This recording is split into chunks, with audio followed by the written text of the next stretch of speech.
Hello, and thank you all for joining us again for another story time. As you know, we're still learning about outer space, and we're going to be reading about a place for Pluto.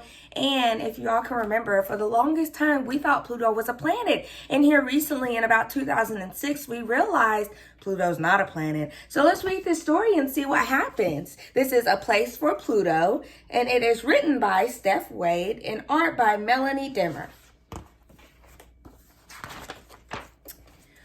For the better part of forever, Pluto was a planet, one of the famous 9. He was the smallest and the furthest from the sun, but he was proud just the same. There's Mercury, Venus, Earth, Mars, Jupiter, Saturn, Neptune, Uranus, and Pluto.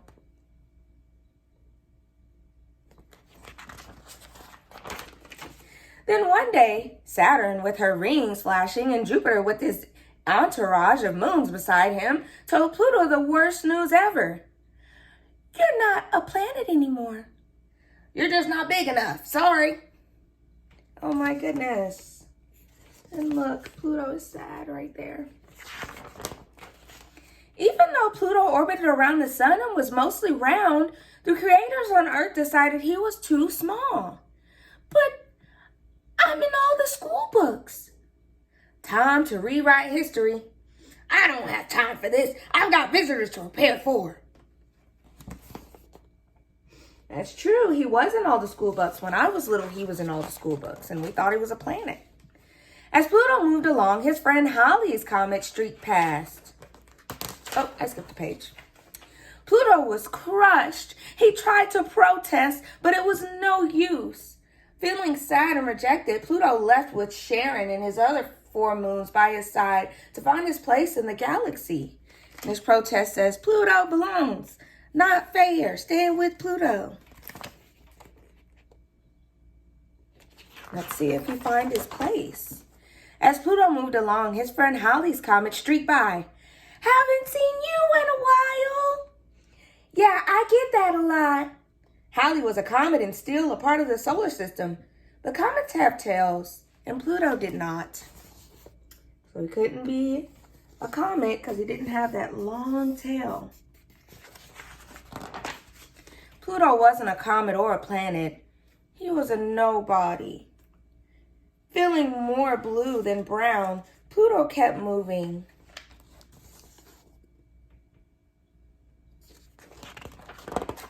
When Pluto saw Jim, Percy, and Ori crashing in as dusty, rocky comet tails, he wondered if he could join them. The meteorites were always having fun and clowning around. This time they were trying to smash into Earth. You should try this, Pluto. No thanks. Earth is kind of like a mother to me. So I guess he can't be a meteorite because he can't crash into Earth. Then Ida the asteroid orbited by. Pluto and Ida were really the same size. Pluto thought he'd finally figured out his true identity. Hey, Ida, do you mind if I join you for a spin in the asteroid belt? Wish you could, Pluto, but the rule book says rocks only. You know asteroids are rocks, right? So he couldn't be an asteroid.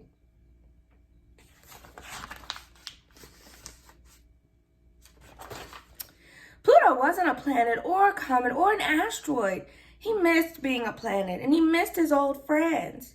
He missed feeling like he belonged. Too small to be a planet, too big to be a rock. I used to fit in here, but now I do not. Oh, and he's sad again.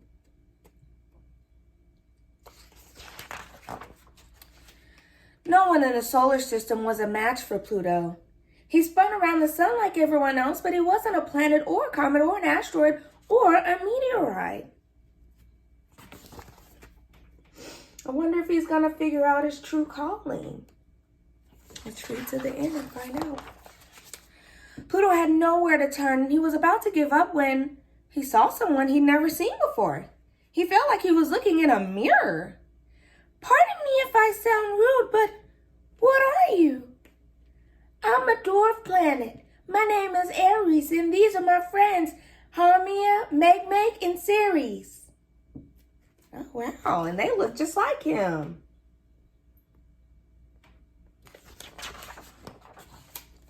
Pluto stared and wondered at the 4 dwarf planets. They were too small to be planets, but too big to be rocks. They were not planets or comets or asteroids or meteorites. They were just like him. You're just who I've been searching for. Really? Then you should join us. Aww. So he's a dwarf planet. Pluto felt more like himself than ever before. He couldn't wait to tell his old friends about his new ones. Turns out his old friends missed him too. We're sorry, Pluto. Just because you're not a planet anymore doesn't mean we don't love you. Oh, they did miss him, and they made him a little cake that says, "We heart Pluto." Pluto was over the moon. He was a part of the solar system with friends both old and new. He smiled an intergalactic smile that was out of this Milky Way. Let's celebrate with some chocolate. These feelings warm me to core. I can feel the love. You all make me dizzy. Dwarf Planet has a nice ring to it. I'm so glad you're making friends, honey. Glad you're not feeling blue anymore. Not that there's anything wrong with that. Way to go, little man. Till we meet again. Neighbors forever. Dwarf Planets rock. Those are all the little sayings.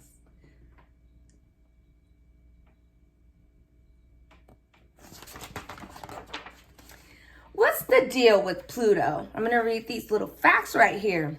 In 1930, Pluto was discovered as the 9th planet in the solar system. Yay, I made it!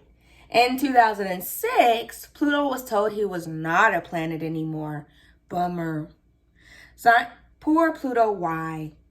Scientists decided that to be a planet, it must orbit around the sun, have a round shape, be able to clear its own orbit by pulling asteroids toward itself, making the asteroids part of the planet. Pluto does orbit around the sun and is mostly round, but Pluto is small, only half the size of the United States, and shares the area around its orbit with Neptune and many other large objects in an area called the Kuiper Belt. But Pluto isn't alone. Other dwarf planets like Ceres, Aries, Haumea, and Makemake cannot clear an object out of their paths either. So now they are BFFs. And these are just little facts.